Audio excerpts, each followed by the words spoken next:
Here I have a bunch of empty base plates, and in this video I'm going to be building a small LEGO civilization complete with minifigures, buildings and cars, and then simulating a rebellion of the minifigures against their evil and tyrannical mayor, and things get pretty hectic by the end, so stick around.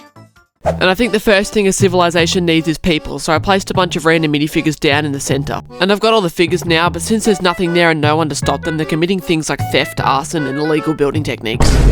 So I built this small police station and equipped it with things like jail cells, a bunch of different cop cars, and then put some police minifigures around to stop any more crimes from happening.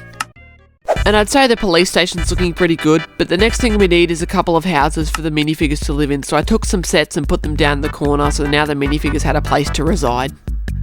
And the town's looking good so far, but I just realised it doesn't have a name, so let's call it something like, Greatville.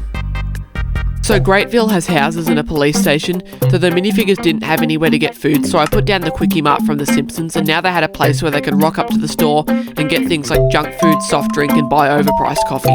There you go, that's $37. And now Greatville was looking like a really nice little town, though there was no one to run it, so introducing Pineapple. Pineapple was born in Denver, Colorado, and when he was a little kid he wanted to grow up and become a musician, but after his parents had died in a tragic music accident, he couldn't even stand the sight of a guitar. So he became a door handle salesman, and went around the country peddling various handles and knobs to people. Turns out selling door handles is a tough business, as most people already have one and aren't needing another, so after a while he had no money and was lying in a gutter.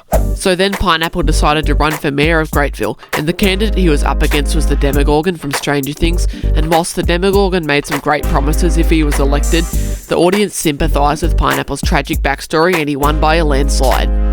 The first rule put in place by Pineapple was no music because it made him too sad, which made all the musicians in town really mad, and then Kermit the Frog threw a banjo at Pineapple's head and it knocked his hair off. So after getting a toupee, the next rule Pineapple made was no hair, which was an even more unpopular decision than the last because now everyone in town was completely bald. Though the last straw was when he banned door handles because of his own unsuccess with them, and that made everyone super mad because now they couldn't even get into their own houses.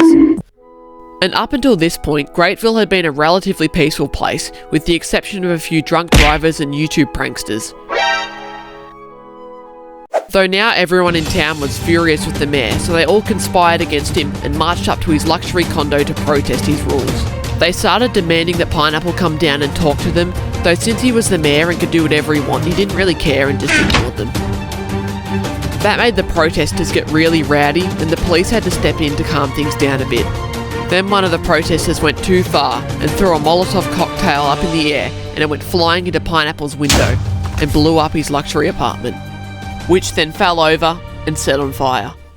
By then the protesters were out of control, and they started doing things like beating up police officers, lighting things on fire, stealing things, and just rioting in general.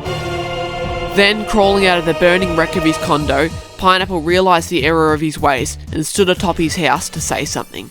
The mayor began a heartfelt speech about how it was his unfair rules that had started all this chaos, but if the citizens of the town could just rally together and find it in their hearts to forgive him, they could all make this place into something beautiful and live peacefully.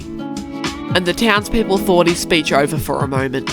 Though by that point it was too late, because the entire town had burnt to ash from the fires, and they were all bald and had nothing left to lose anyway. So one of the citizens threw a rock at Pineapple, which knocked his hair off for the second time and also killed him. Then they turned around and slowly walked away from the burning wreck of their town, wishing they had simply voted for the Demogorgon instead.